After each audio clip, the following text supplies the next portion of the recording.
Welcome to Seasons of Grace, your daily dose of inspiration. As we journey through the Great Fast, we'll be reading selections from Father Jack Custer's book, Back to the Garden, A Lenten Journey Through Genesis. Tuesday of the 6th week of the Great Fast. We read from the book of Genesis, chapter 31, verses 3 through 16. And the Lord said to Jacob, "Return into the land of your fathers and to your kindred, and I will be with you." He sent and called Rachel and Leah into the field where he fed the flocks, and said to them, "I see your father's countenance is not towards me as yesterday and the other day, but the God of my father has been with me. And you know that I have served your father to the utmost of my power. Your father has also overreached me, and has changed my wages 10 times, and yet God has not suffered him to hurt me. If at any time he said, 'The speckled shall be your wages,' all the sheep brought forth speckled. But when he said to the contrary, 'You shall take all the white ones for your wages,' all the flocks brought forth white ones. And God has taken your father's substance and given it to me.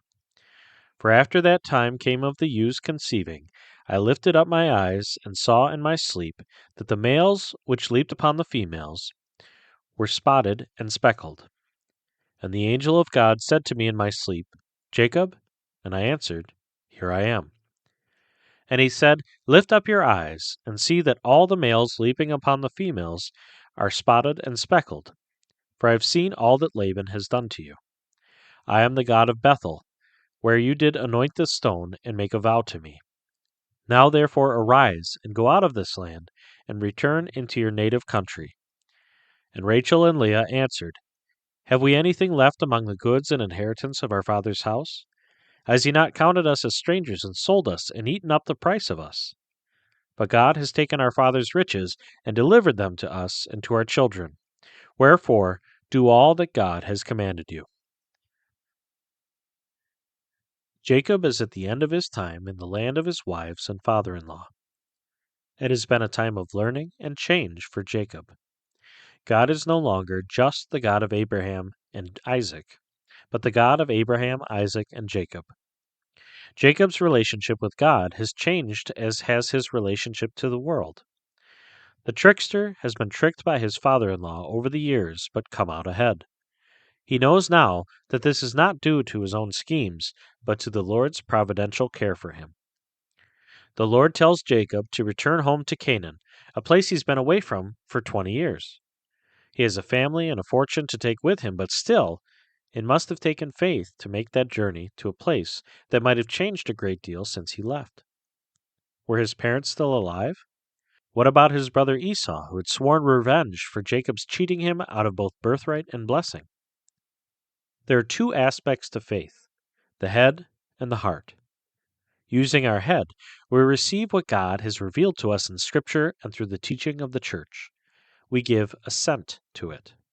This means we make a decision with our will to believe these things, but using our hearts is sometimes more difficult. We are asked to trust God and His steadfast love for us. We are asked to trust that whatever happens, God is near us. But our sense of trust in God is wounded and broken.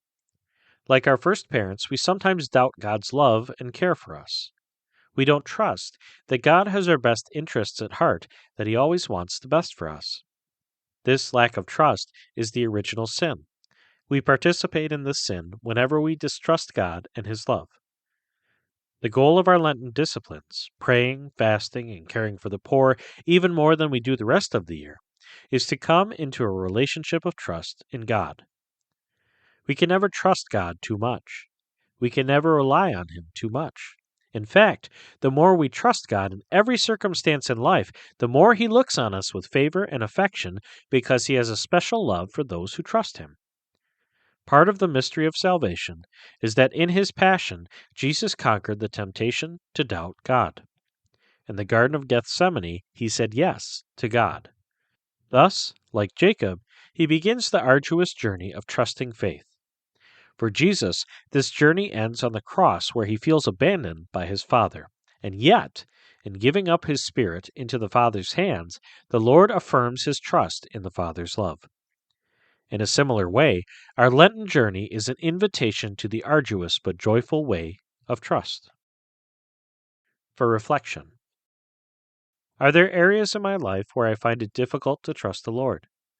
Can I decide to trust God, or is trust something that just comes on its own?